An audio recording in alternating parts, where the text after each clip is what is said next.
C'est parti? OK. Bonsoir et bienvenue à cette séance ordinaire du 8 juin 2020. Encore une autre réunion dans un contexte bien spécial. On évolue avec les règles gouvernementales et on s'ajuste. Ce soir, à l'ordre du jour, ouverture de la séance ordinaire. Au point 2, l'adoption de l'ordre du jour. Au point 3, la greffe. 3.1, adoption du procès-verbal de la séance ordinaire du 11 mai 2020. À 3.2, dépôt de correction. 4, ressources humaines. À 4.1, ratification du mouvement de personnel pour mai 2020. 4.2, désistement, coordonnatrice du camp de jour 2020. 4.3, ratification d'embauche, coordonnatrice du camp de jour. 4.4, démission, conseillère en documentation. 4.5, l'amendement politique de reconnaissance des employés. 4.6, embauche, chauffeur manœuvre. 4.7, embauche, moniteur du camp de jour pour 2020. À 5, aux finances, à 5.1, c'est l'approbation des listes des déboursés et des transferts budgétaires pour mai 2020. À 5.2, c'est l'approbation du compte de dépenses du directeur général et secrétaire trésorier pour mai 2020.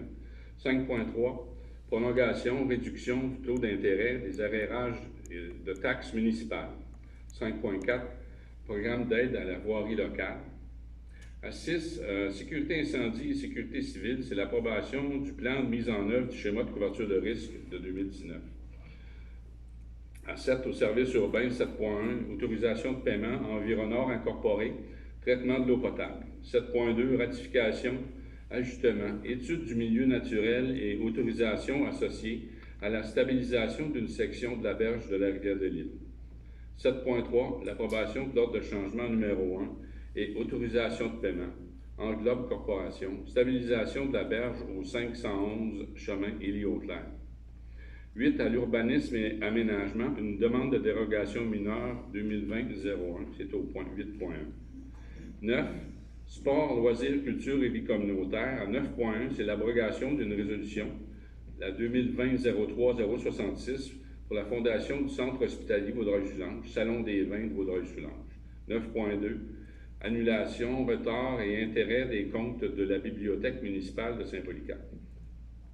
10, au règlement, un avis de motion sur le règlement 176-2020 relatif aux animaux.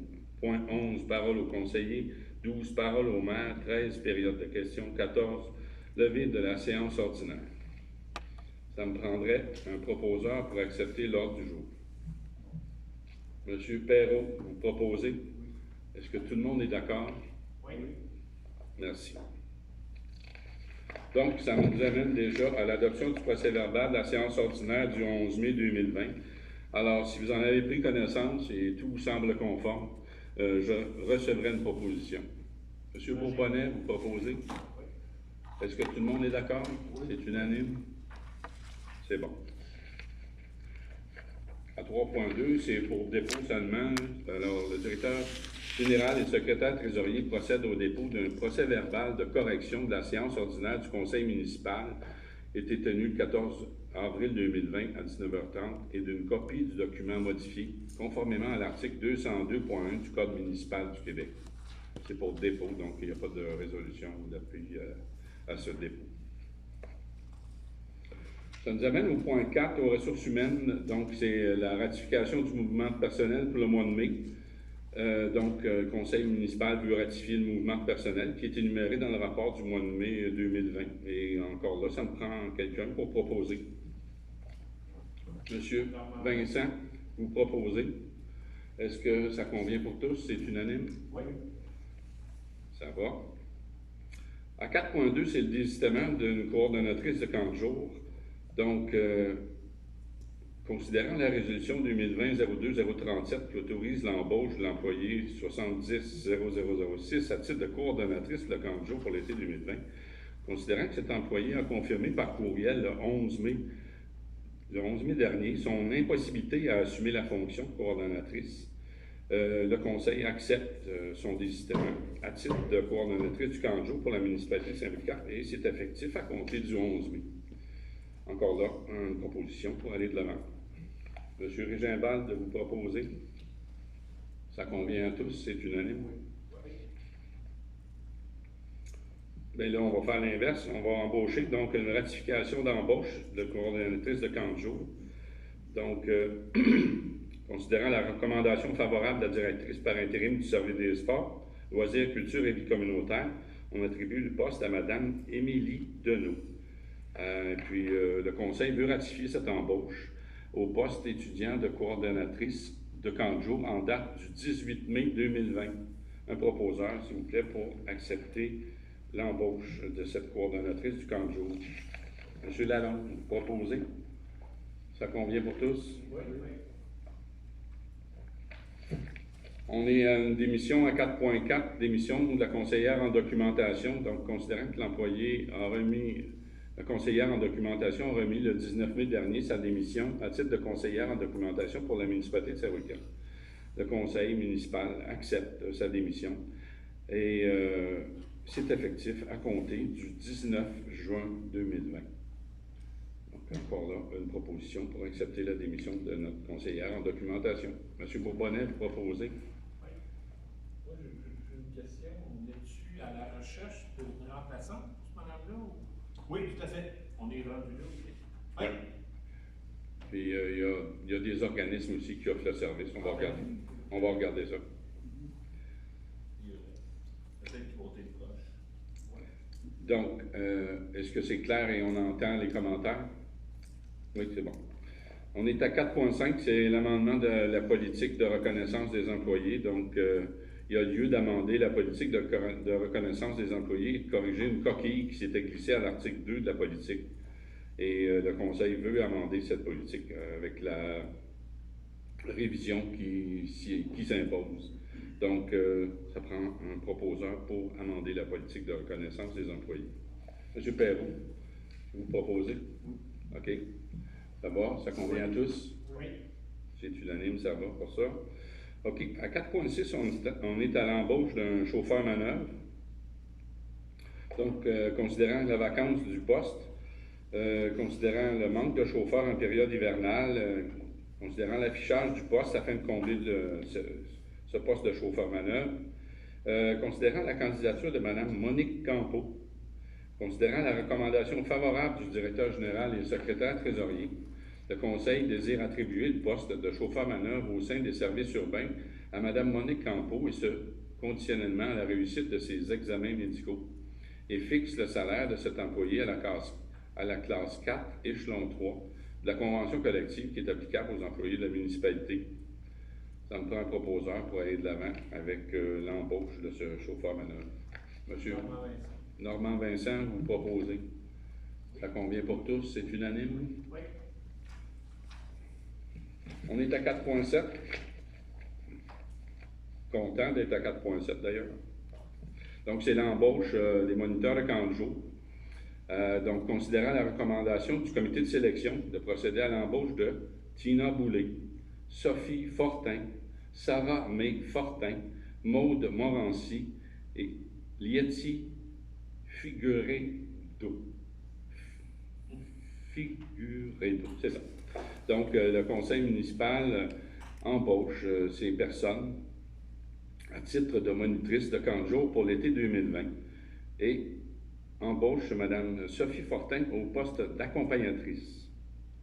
Donc, dans la liste, Mme Sophie Fortin, elle, est nommée accompagnatrice. Fixe le salaire de ces monitrices et accompagnatrices selon l'échelle salariale des employés de camp de jour qui a été déposée en avril dernier par résolution. Donc, on a la liste ici et on fixe la date d'entrée en fonction le 1er juin, la date d'entrée en fonction, c'est-à-dire officiellement, je pense qu'ils sont embauchés. À partir de cette date, le travail commence évidemment plus tard. Donc, une proposition pour l'embauche de ces moniteurs de camp de jour et accompagnatrices. M. Bourbonnais, vous proposez? Ça convient à tous? Oui. Ça nous amène au point 5, aux finances. Donc, c'est l'approbation de la liste des déboursés et des transferts budgétaires. Donc, le Conseil veut approuver la liste des comptes à payer et payés, numéro 2020-06, et la liste des transferts budgétaires pour le mois de mai 2020. Et aussi autoriser le directeur général et le secrétaire trésorier à effectuer les paiements des comptes inscrits à la liste totalisant un montant de 289 808,84, soit des chèques émis par la municipalité pour 210 235,68. Des paiements électroniques par accéder à faire de Desjardins pour 26 824,87, des salaires nets pour 53 248,29, ce qui fait le total de 289 808,84. Ça me prend un proposeur pour accepter ces comptes. M. Vincent, vous proposez? Oui. Ça convient pour tous? Oui.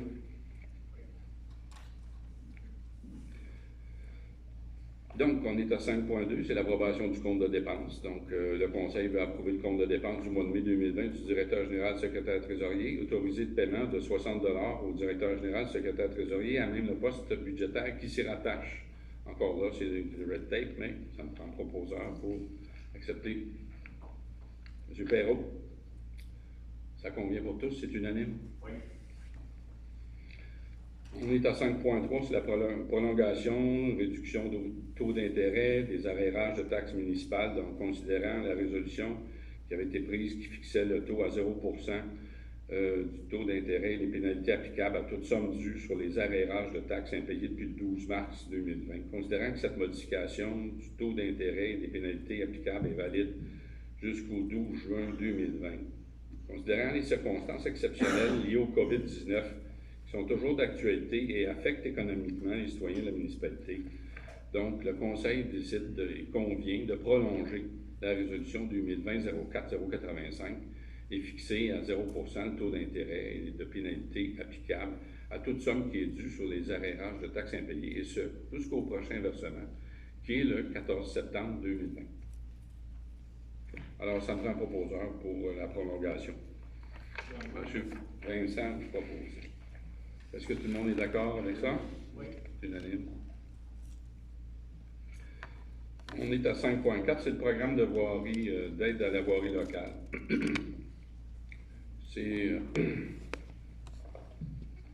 C'est quelque chose qui nous revient annuellement. Donc, le Conseil demande un budget de petite voirie locale dans le cadre du programme d'aide à la voirie. Projet particulier d'amélioration à la députée de Soulanges, Mme Marilyn Picard. C'est pour effectuer différents travaux sur nos chaussées. Et on autorise le directeur général, le secrétaire trésorier à présenter et signer tout document qui donne plein effet à la présente. Encore là, ça me prend un proposeur pour aller de l'avant avec le programme de la voirie locale. M. Régimbald, vous proposez. Tout le monde est d'accord? Oui. On est à 6, au point 6.1, c'est l'approbation du plan de mise en œuvre du schéma de couverture de risque. Donc, considérant que l'article 35 de la loi sur la sécurité des incendies prescrit l'obligation pour toute autorité locale chargée de l'application des mesures prévues au schéma de couverture de risque en matière de sécurité incendie de transmettre au ministère de la Sécurité publique, dans les 3 mois de la fin de son année financière, un rapport d'activité pour l'exercice précédent et ses projets pour la nouvelle année. Considérant que le schéma de couverture de risque en matière de sécurité incendie de la municipalité régionale du comté de Vaudreuil-Soulanges est entré en vigueur le 26 mai 2010 et que le rapport annuel 2019 a été préparé par Michel Bélanger, directeur, considérant que les membres du conseil municipal ont reçu une copie du rapport annuel et en ont pris connaissance, le conseil veut adopter le rapport annuel 2019 du schéma de couverture de risque en matière de sécurité incendie et autoriser la transmission du rapport annuel à la municipalité régionale de comté de Vaudreuil-Soulanges afin qu'elle le transmette au ministère de la Sécurité publique. Encore là, une proposition pour aller de l'avant avec ça. M. Lalonde, vous proposez. Tout le monde est d'accord? Oui. Unanime, ça va? OK. Ça nous amène au service urbain. C'est l'autorisation de paiement d'Environor, c'est le traitement de l'eau potable, considérant la nécessité d'acheter du polyphosphate pour l'usine de traitement de l'eau potable, considérant le bon de commande au montant de 8 908,40 qui inclut les taxes, considérant que le coût total estimé pour le polyphosphate en 2020 est de 20 000 $ incluant les taxes, considérant le service de livraison de polyphosphate offert par Environor Incorporé. Le Conseil autorise le directeur général et le secrétaire trésorier à payer à Environor un montant maximal de 20 000 $, taxes incluses, à même le poste budgétaire qui s'y rattache. Donc, un proposeur pour autoriser le paiement à Environor. M. Bourbonnais, vous proposez. Est-ce que tout le monde est d'accord? Oui. On est à 7.2, c'est la ratification d'études du milieu naturel et autorisation qui est associée à la stabilisation d'une section de la berge de la rivière de l'Île. Donc, considérant les problèmes d'affaissement d'un tronçon vis-à-vis le 2067 chemin Île-aux-Claires à Saint-Wicard, considérant la résolution 2019-11-256, octroyant le mandat à la firme Englobe Corporation pour la réalisation d'une étude et l'obtention des autorisations nécessaires. Considérant qu'afin de procéder à la stabilisation d'une section de la berge de la rivière de l'Île, la municipalité doit obtenir au préalable l'autorisation environnementale du ministère de l'Environnement et de la lutte contre les changements climatiques, ainsi que d'une autorisation de pêche et océan Canada pour les travaux dans le littoral et la bande riveraine de la rivière de l'Île. Considérant que le coût pour l'autorisation auprès du MLECC était de 679 en 2019 et que le coût est de 692 en 2020, le Conseil autorise la correction de la résolution et autorise le directeur général à payer même le poste budgétaire 23 032 04 721 la demande d'autorisation au montant de 692 $. J'ai fait exprès pour lire le texte au complet, mais c'est parce que ça nous met dans le contexte. C'est bon. Donc, à 7.3, ça me prend un proposeur, M. Perrault. J'étais en train d'oublier celle-là. M. Perrault, vous proposez. Est-ce que tout le monde est d'accord? Oui. Ça va. À 7.3, c'est l'approbation de l'ordre de changement numéro 1 et autorisation de paiement pour Englobe, stabilisation de la berge au 511 Île-aux-Claires. Donc, en 2018, la municipalité a procédé à l'appel d'offres public 2018-007 pour les travaux de stabilisation d'une berge le long de la rivière de l'Île. Considérant que le contrat avait été octroyé à la firme Englobe, considérant de nouvelles demandes du ministère de la Sécurité publique pour l'avancement du projet, considérant que cela nécessite une nouvelle estimation préliminaire, considérant l'offre de service de la firme Englobe, le Conseil veut approuver l'ordre de changement numéro 1 de l'entreprise Englobe Corporation pour un montant maximum de 9 565,92. Ça inclut les taxes. Et le Conseil veut aussi autoriser le directeur général à payer à cette entreprise ce montant, ce qui inclut 9 565,92. Ce qui inclut les taxes, je vais l'avoir, même le poste budgétaire 23 032 04 721. Je prendrai un verre d'eau, ça se peut-tu? Est-ce qu'on aurait... Y a-t-il de l'eau quelque part?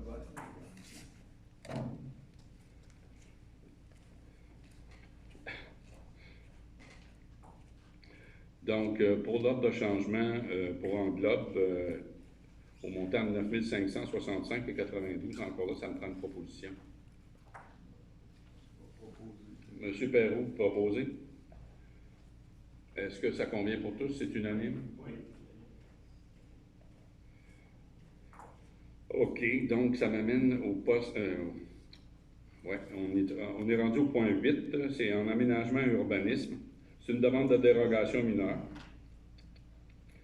Donc, c'est la demande de dérogation mineure qui a été déposée le 11 mars 2020 pour le lot 3 766 152 du Cadastre du Québec. C'est situé au 137 Sainte-Catherine et ça vise à permettre la construction de classes temporaires pour accueillir des élèves à l'école secondaire sous l'âge. Considérant que les classes temporaires n'auront pas l'aspect de roulotte de chantier, qu'elles seront construites sur PUC et qu'elles s'harmoniseront aux bâtiments existants. On a eu des plans d'ailleurs qui nous présentaient ce que ça avait l'air, c'est très bien.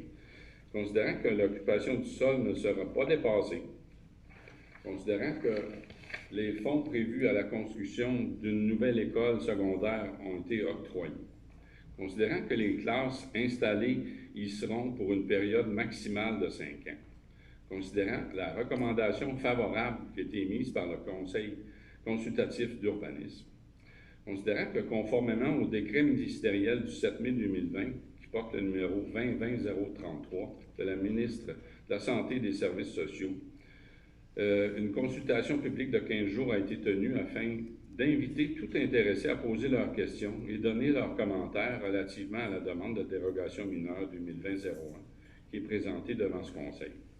Considérant que les documents au soutien de cette demande de dérogation mineure ont été mis à la disposition des citoyens pendant 15 jours sur le site Internet de la municipalité. Considérant qu'aucun intéressé ne s'est manifesté pendant cette période de 15 jours, donc le Conseil accepte la demande de dérogation mineure 2020-01 pour le lot 3 766 152 du Cadastre du Québec afin de permettre la construction de classes temporaires. Et ça me prend un proposeur pour aller de l'avant avec cette demande de dérogation mineure. Monsieur Vincent, proposez. Ça convient pour tous? Oui. Merci. Vous pouvez venir. Une bouteille. On continue. Ça nous amène au point 9. En sport, loisirs, culture et vie communautaire. En 9.1, c'est l'abrogation de la résolution 2020-03-066 de la Fondation du Centre hospitalier Vaudreuil-Soulanges, c'est le Salon des Vins, considérant la résolution qui octroyait une aide financière au profit de la Fondation du Centre hospitalier Vaudreuil-Soulanges dans le cadre de l'événement Salon des Vins de Vaudreuil-Soulanges. Considérant que l'événement a été annulé suite au COVID-19, donc le Conseil veut abroger cette résolution. Et encore là, ça me prend un proposeur pour aller de l'avant pour abroger cette résolution. Monsieur Régimbald, de vous proposer. Tout le monde est d'accord? Oui. Ça convient. À 9.2, c'est retard et intérêt des comptes de la bibliothèque municipale. Donc, considérant la pandémie du COVID-19, considérant la fermeture précipitée de la bibliothèque municipale de Saint-Louis-de-Cap en mars dernier, considérant que pour prévenir la sécurité des usagers, des employés de la bibliothèque, la municipalité de Saint-Louis-de-Cap a demandé de remettre au plus tard le retour des livres empruntés. À plus tard, c'est-à-dire. Considérant que les divers frais de retard et d'intérêt associés à cette fermeture doivent être annulés, le Conseil autorise le directeur général et le secrétaire trésorier à procéder à l'annulation des frais de retard et des intérêts des comptes des citoyens de la Bibliothèque de Saint-Louis-de-Cap pour la période du 13 mars au 30 juin 2020. Proposeur pour aller de l'avant avec cette... Monsieur Lalonde, vous proposez? Est-ce que tout le monde est d'accord avec ça? Oui. On arrive au point 10, on est dans les règlements. C'est simplement un avis de motion. Donc, conformément à l'article 445 du Code municipal du Québec, le projet de règlement 176-2020, c'est relatif aux animaux, est déposé et un avis de motion est donné à l'effet qu'une prochaine assemblée ou une séance subséquente, le règlement devrait être proposé pour adoption si quelqu'un veut bien en faire l'avis de motion pour déposer. Est-ce qu'il y a quelqu'un qui me fait la motion? Monsieur Perrault, vous motionnez. Ça va? Oui.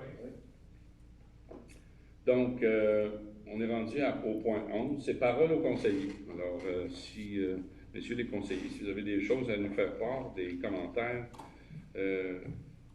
c'est à votre tour.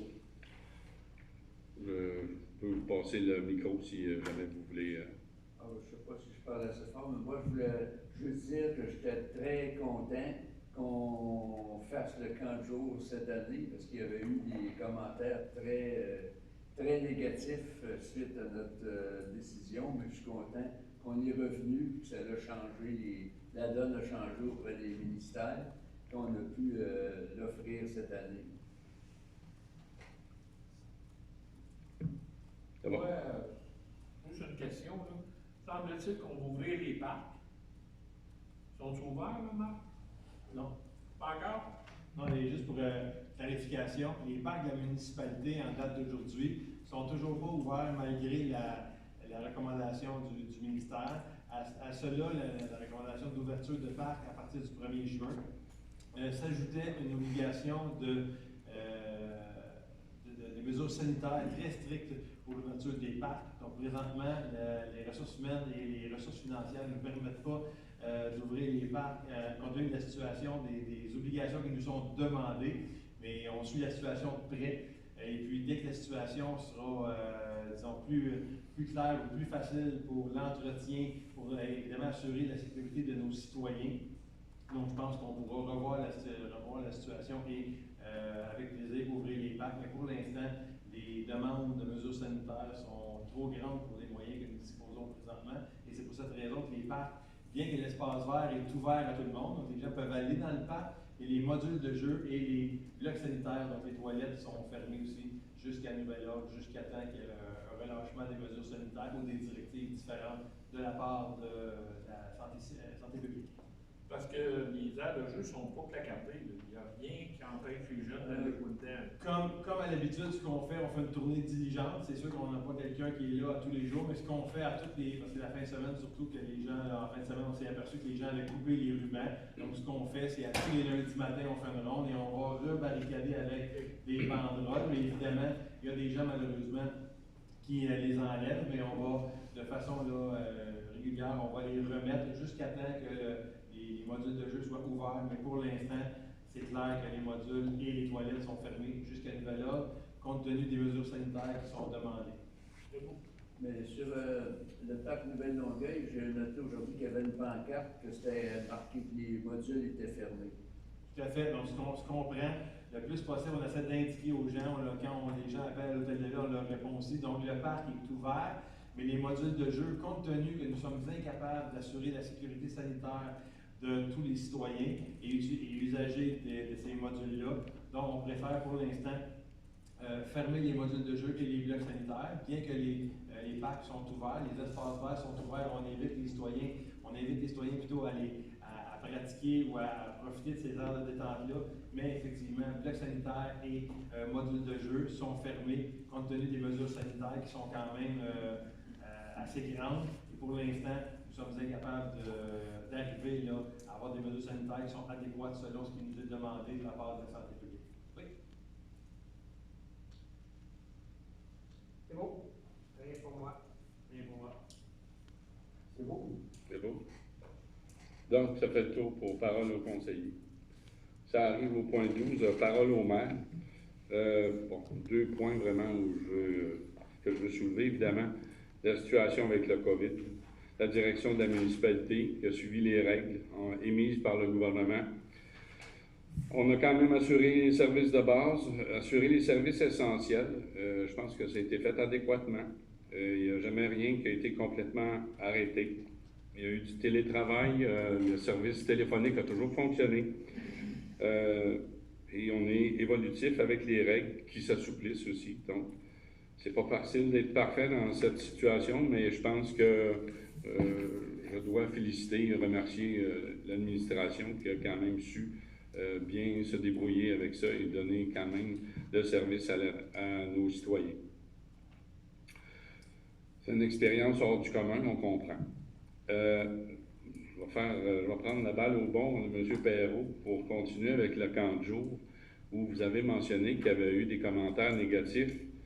Mais je voudrais préciser une chose en partant. Je pense que c'est beaucoup plus la souplesse d'un conseil municipal et la façon d'être capable de se revirer de bord et la rapidité avec laquelle l'administration, nos gens qui sont en place, ont été capables de réagir pour être capables de se revirer de bord et d'être capables aussi de changer d'idée, mais changer d'idée parce qu'il y a eu des nouvelles règles qui nous sont arrivées. La décision de fermer le camp de jour, ça s'est passé à la réunion préparatoire de mardi soir dernier.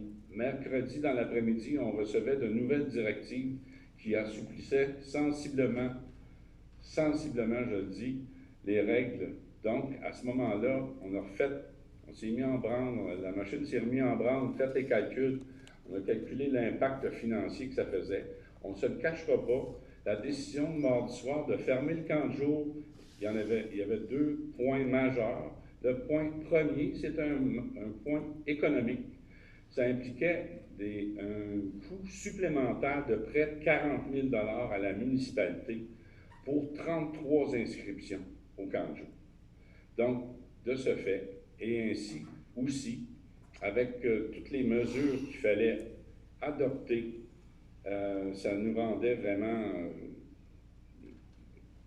froid à l'idée d'aller de l'avant avec un camp de jour. Premièrement, en pensant aux deniers publics, est-ce qu'on applique 40 000 $ de plus pour les enfants? Je comprends, on comprend, on compatit avec les gens qui font affaire avec le camp de jour, mais la décision était économique, je dois le dire, et aussi avec toutes les mesures là, qui s'appliquaient, qui venaient rendre ça presque infernal, être capable d'administrer et de s'assurer de la sécurité de nos enfants.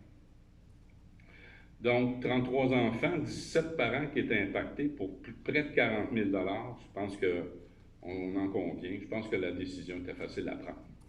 Mais revient le lendemain avec toutes sortes de nouvelles règles où le ratio moniteur-enfant est revenu à la normale. Ça nous permettait de penser que nous pouvions finalement réaliser cette activité. Et j'en suis très fier. Mais je peux vous dire que ça a demandé beaucoup de temps. Je remercie encore l'administration. Vous avez été très, très bon, vous avez bien répondu. On est arrivé tout de suite avec des chiffres. On savait c'était quoi l'impact avec les nouvelles règles. Et à ce moment-là, je vous ai tous contactés, messieurs les conseillers. Vous avez eu l'information. Puis à partir de ce moment, vous m'avez donné le OK pour qu'on puisse continuer le camp de jour. Et je suis très content. Après ça, d'autre part, on continue.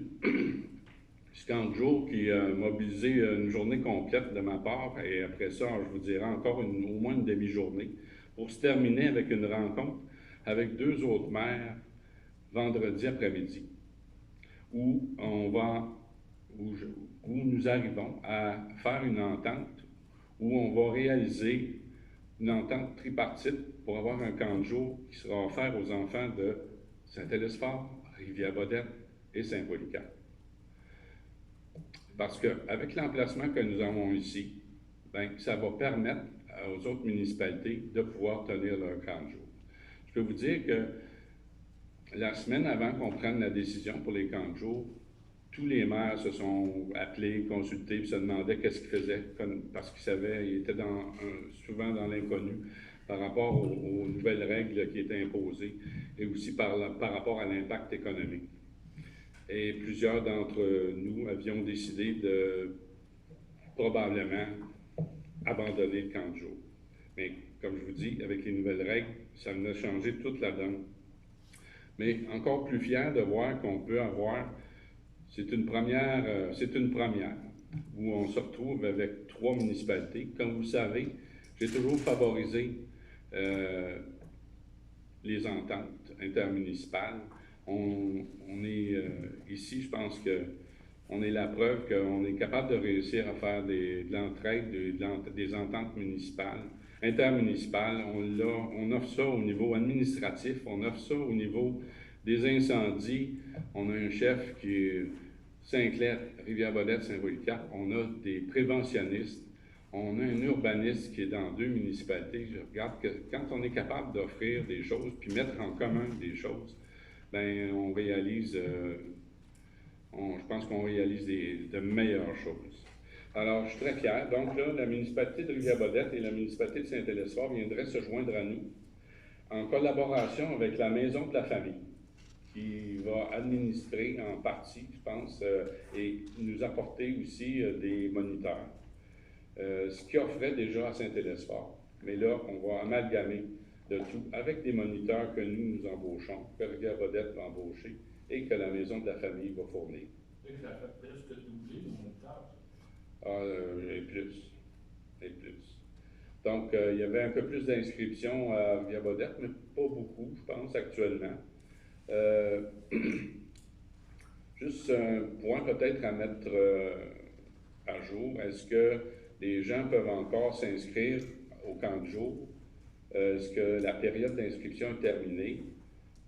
Je sais que dans certaines municipalités, ce n'est pas encore terminé, mais ici, il faudrait au moins le savoir pour que les gens sachent s'il y a une possibilité encore aujourd'hui de s'inscrire au camp de jour ou si c'est terminé.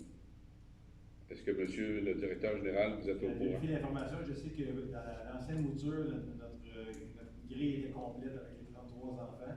Mais avec la nouvelle mouture et la demande de la famille et d'autres villes, je l'ai vérifié. Et si jamais il y a lieu, on on va annoncer là, sur nos plateformes Facebook et ainsi de suite.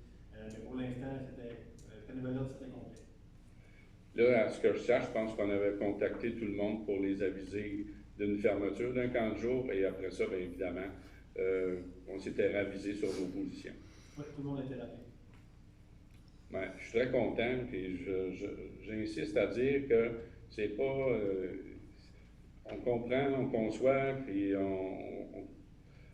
on compatise avec les commentaires que nous avons reçus, mais si ça avait été juste de ça, on n'aurait pas changé d'opinion par rapport à l'impact que ça causait. Mais je le répète, avec les nouvelles règles, avec votre souplesse d'esprit, notre rapidité à intervenir, je suis très content d'être capable de dire qu'on offre un camp de jour. C'était une mise au point que je pense qu'on se devait de faire. Je pense qu'à cette étape-ci, je peux dire aussi qu'on ne chôme pas au niveau de la MRC. Moi, je siège sur plusieurs comités. La MRC est très active malgré le confinement, malgré toutes les difficultés qu'on peut rencontrer pour faire des rencontres. Bien, il y a beaucoup de rencontres qui se font, comme vous savez, avec la plateforme Zoom. Et puis, on avance dans plusieurs dossiers. Je suis très content de voir que ça bouge, qu'il y a beaucoup d'efforts de fait. Et que c'est pas vrai que les gens sont au chômage chez eux, puis où ils font rien. Les gens travaillent. Moi, ça complète pour mon intervention. Alors, à cette étape-ci, on est à la période de questions. Est-ce qu'on avait reçu des questions de la part du public? Aucune question? OK. Donc, ça nous amène à la levée de l'Assemblée. Alors, ça me prendrait un proposeur pour lever l'Assemblée. Monsieur Lalonde, vous êtes assez en forme pour la lever, l'Assemblée? C'est bon. Est-ce que ça convient pour tous? Oui. C'est bon. Bien, merci beaucoup et à la prochaine.